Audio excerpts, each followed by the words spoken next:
Good day, everyone. Welcome to Best Recipes with Sharon. Today I'm going to be showing you my version of this easy to make Italian wedding soup. And it really has nothing to do with weddings, it has everything to do with the marriage of flavors. So stay with me right to the end of the video and I'll show you many tips and suggestions. But before we get started today, I wanted to give a little shout out to Ryan because he had started this channel with me and now he has his very own channel called Ryan's Miscellaneous. It's a little bit on the side of entertainment and I think you'll quite enjoy it. So check it out. Here's a short clip from his channel.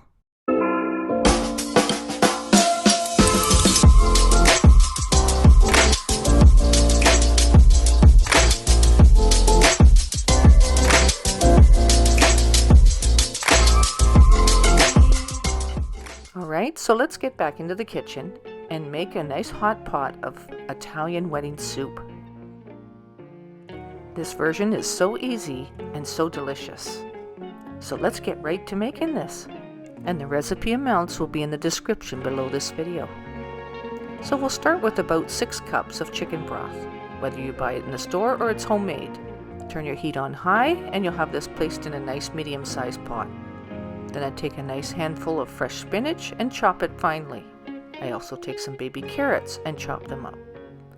And then I use some Italian sausage and I make tiny little meatballs. And you put them in a frying pan with your heat on high and start to fry and sear them. And the beauty of using Italian sausage is that the spices are already incorporated. We'll need to sprinkle a little bit of olive oil in there just to help it fry up and brown a little bit. And then I use a large spoon just to move it back and forth so that all the sides get browned evenly. Now I prefer to use the Italian sausage meat because I just find that I like the flavor of that and it's so easy. But you could use half and half of lean ground beef and sausage meat if you wanted to. Once they start to brown, turn your heat down a little bit. If you wanted to brown the outsides a little bit and just partially cook them, it will cook through the rest of the way inside the soup broth. Now back to the soup broth, it's starting to boil. So we'll add about 1/4 cup of diced carrots. And this will help to add a little bit of color and flavor. Then of course add the chopped spinach. And I guess we could say the same about the spinach. It'll add some color and flavor, but oh boy does this ever add some nice flavor. And while the carrots are considered optional in this recipe, the spinach I don't consider to be optional at all. It's absolutely essential. And we just add a little salt and pepper to taste. Now for a little Italian style seasoning. Add 1 teaspoon to the broth.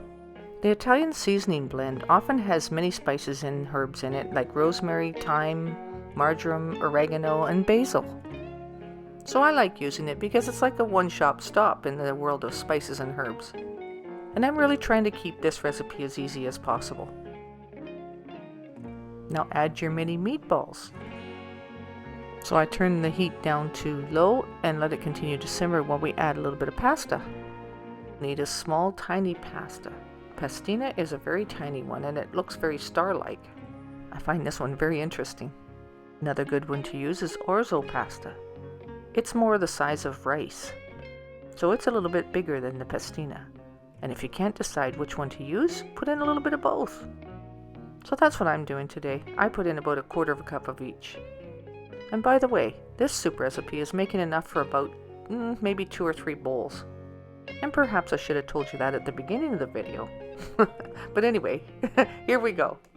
So if you needed to make a bigger pot, of course just double the amounts. I'd only let it simmer for about 5 minutes after adding the pasta.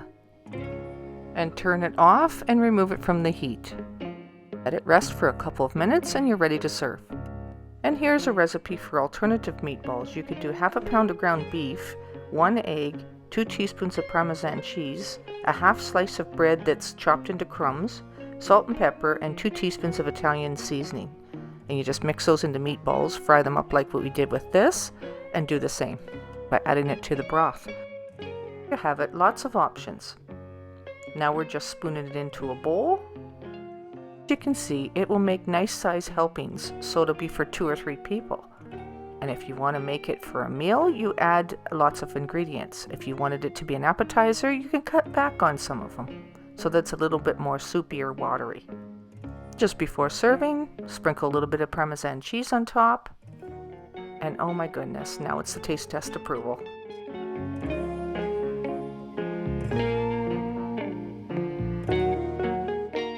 Well, it made the approval, so here you are. Go ahead and write this recipe down and go make some.